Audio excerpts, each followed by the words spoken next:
Okay ആണോ?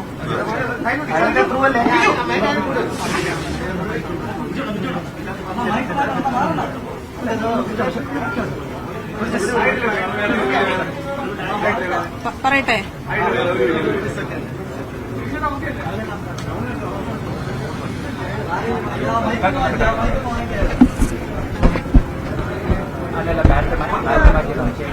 Okay അല്ലേ?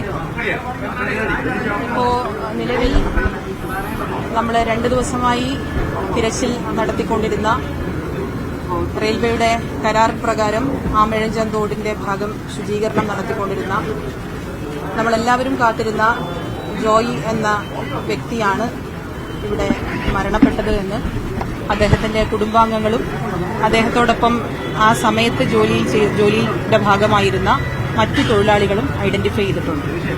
ബാക്കി നടപടിക്രമങ്ങളെല്ലാം ഇപ്പോൾ ഐഡന്റിഫിക്കേഷൻ കഴിഞ്ഞതുകൊണ്ട് തന്നെ മറ്റ് നടപടിക്രമങ്ങളെല്ലാം ഇവിടെ ആരംഭിക്കാനാവശ്യമായ പോസ്റ്റ്മോർട്ടം അടക്കം ആരംഭിക്കാനാവശ്യമായ ക്രമീകരണങ്ങൾ ചെയ്തിട്ടുണ്ട്. ബഹുമാന്യനായ ജില്ലാ കളക്ടർ അതിന്റെ മേൽനോട്ടം വഹിക്കുന്നത്.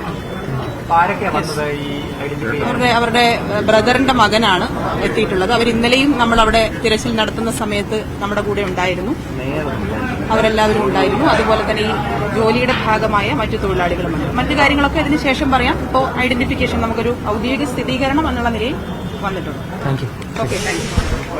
ജോയി തന്നെയാണ് മരിച്ചത് എന്ന് ബന്ധുക്കൾ സ്ഥിരീകരിച്ചു കഴിഞ്ഞു. അതിന്റെ ഒരു നടപടിക്രമം ബാക്കിയുണ്ടായിരുന്നു. ഇപ്പോൾ അല്പം മുമ്പാണ് ബന്ധുക്കൾ, ജോയിയുടെ സഹോദരന്റെ മക്കളടക്കം അവിടെ എത്തി മൃതദേഹം തിരിച്ചറിഞ്ഞത് എന്നാണ് മനസ്സിലാകുന്നത്. ഏതായാലും ദുഃഖകരമായ വാർത്ത, ദുഃഖകരമായ സംഭവം അതുതന്നെയാണ്. ജില്ലാ കളക്ടറടക്കം അവിടെയുണ്ട്.